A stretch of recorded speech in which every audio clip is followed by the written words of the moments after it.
Hey, good morning. It's me again. I'm back. This time we're actually reading a portion from the Quran.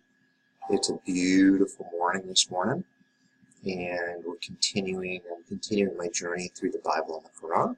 I'm in Surah chapter 2 at Baqarah, and I'm in verse 169. So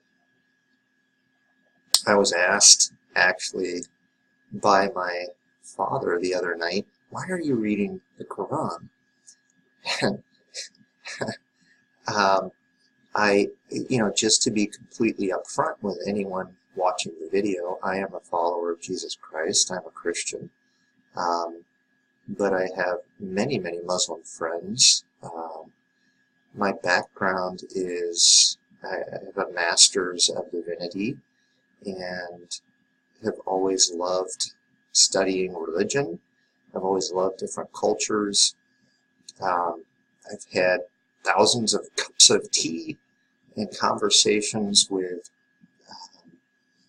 Muslim friends, and I've always thought it to be fascinating that Judaism, Christianity, and Islam all claim to come from the same foundation, all claim to have the same God.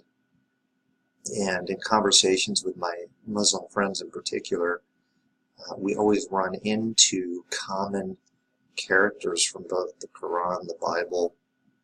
So I wanted to just slowly read through the Quran and interact with the text, comment on it from a Christian perspective, and of course I love the dialogue with my Muslim friends as well. I'm learning a lot about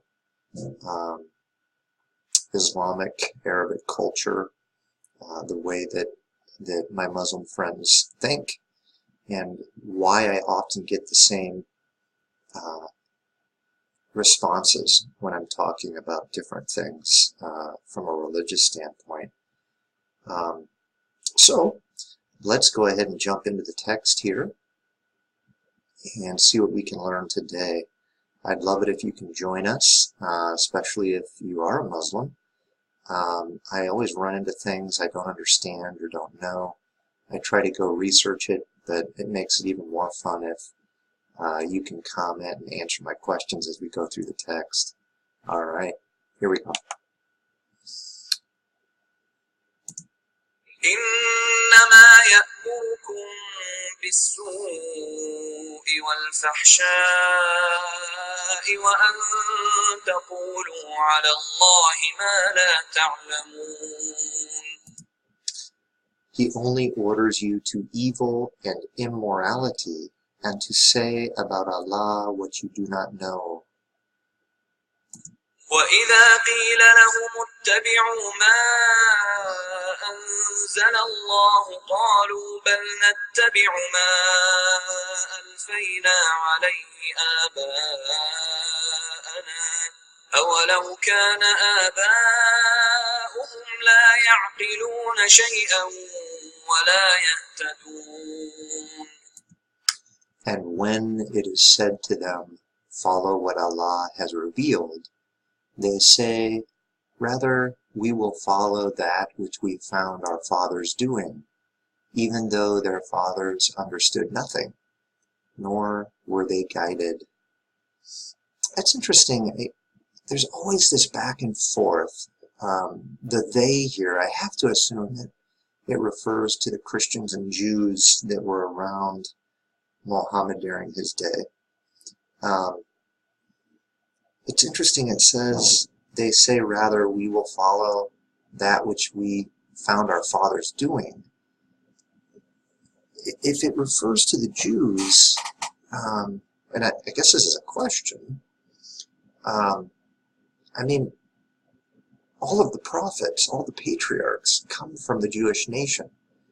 And yes, they are following what all of the prophets did before them, and they were given the scriptures, even though their fathers understood nothing, nor were they guided.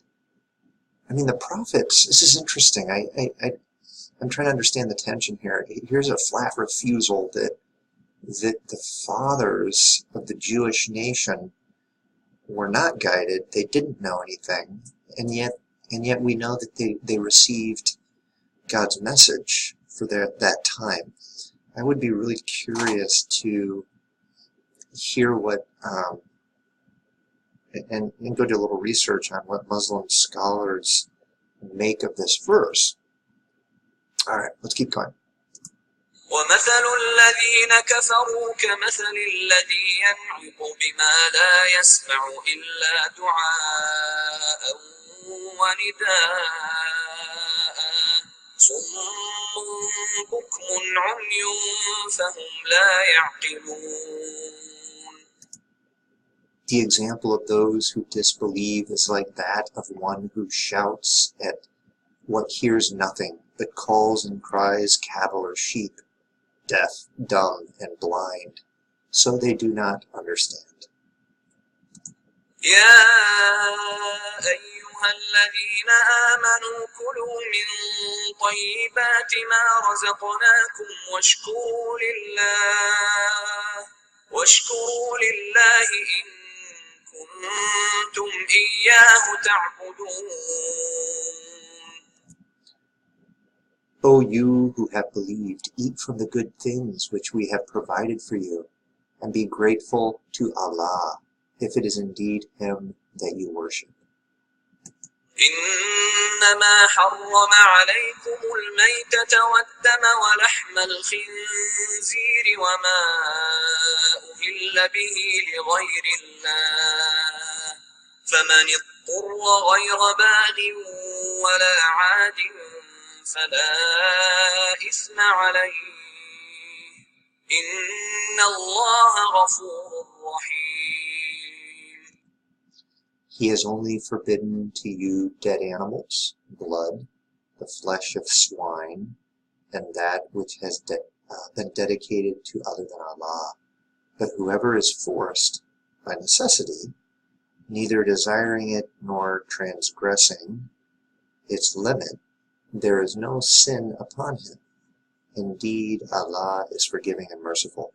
Well, this is interesting. I mean, I think most people know that Muslims don't eat pork. This is a clear verse against eating pork or drinking blood or touching or eating something that was already dead, like a dead animal, or something that was maybe dedicated to idols, meat dedicated to idols.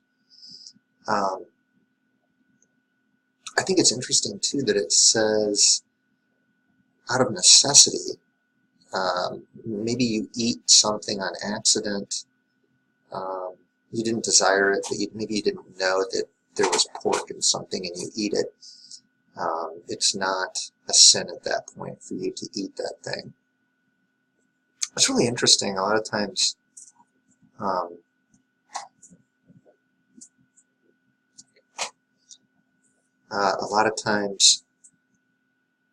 I think my Muslim friends wonder why it's, in the Old Testament, Jews were allowed to, were not allowed to eat pork, and now Christians are permitted to eat pork, and then we see in Islam that they're not allowed to eat pork. So what I can say to that is, in the New Testament, that restriction was lifted. If you look in the book of Acts, there's this really interesting story about Peter, one of the disciples of Jesus, having a vision or dream.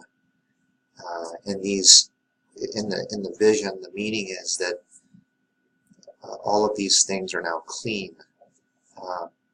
So that's what we know. All right, I'm being interrupted here by my beautiful daughter. I'm recording this. Yeah. Wait. What's up? What do you need, kiddo? Candy. You can have one piece, okay? All right. Can you get it down? Not right now. I'm on a recording. Right but it's a pie. I can't make it. All right. Hold on. All right, I'm back. So this is an interesting verse. So yeah, that's the explanation. Christians, of course, um, feel that the regulation against eating pork has been lifted due to this dream or vision that Peter had, where God said it was okay to eat these different animals that used to be forbidden. So that's why you'll see Christians okay with eating pork. Okay, interesting. إن الذين يكتمون ما أنزل الله من الكتاب ويشترون به ثمنا قليلا أولئك ما يأكلون في بطونهم إلا النار ولا يكلمهم الله يوم القيامة ولا يزكيهم ولهم عذاب أليم. Indeed, they who conceal what Allah has sent down of the book and exchange it for a small price, those consume not into their bellies except the fire, and Allah will not speak to them on the day of resurrection, nor will He purify them, and they will have a painful punishment. All right, well, that's a very stern verse, stern warning about changing the truth. Again, I guess the question there for me is, He has sent down of the book. Is the book here the Quran, which we're reading, or is it the Injil or the Torah, the Old Testament? I think it just means the Quran, and that you're in big trouble in the hereafter if you deny what is being said here in the Quran. So that's what I believe to be taking place. Sorry if it seems a little rushed here. My kids are up and at 'em, and we got to get everybody ready for school here. So I just want to say that I hope you will be blessed today, and I would like to just pray for us before we go out on our day here. Let me pray. Lord, we just thank you so much for the things we've learned today from both John chapter 1 and Surah chapter 2. Lord, keep us humble. Keep our minds open. Help us to always be kind and generous in our opinions and decisions and thoughts. Lord, I pray for anyone that watches this video that you would bless their life, that you would guide them, that you would protect them and bless them tremendously in this life and in the next life. And we love you. We go now into our day and ask you to go with us, help us to be a blessing to those around us through our generosity and our kindness and our love for you. We pray that your love for us would be evident in the way that we treat others. Again, we love you. In Jesus' name, amen. All right. Well, hey, I hope that you were able to follow along. I had a few questions as I read through the Quran. Mohammed, it's good to see you. I hope you're doing well. If you get a chance to go back, I had a few questions about different things in Surah chapter 2. We were, I think, verse 169 through 174. I did learn that, I guess I knew that Muslims could not eat pork, but we found the verse today that talks specifically about that. It's very interesting. Talked a little bit about why Christians do not believe eating pork is forbidden. But yeah, it's really great to have you part of my little discussion this morning. I hope you're doing well. I hope you're going to have a great day today, man. Thanks for joining us. Love it that you're here in the group, And I hope you'll, if you have comments or questions or thoughts yourself about the text, either from John 1 or Surah chapter 2, that you will put those in the comment section. And man, I don't know everything, but I do my best to answer any question you might have. All right, take care, be blessed, peace be upon you, my friend.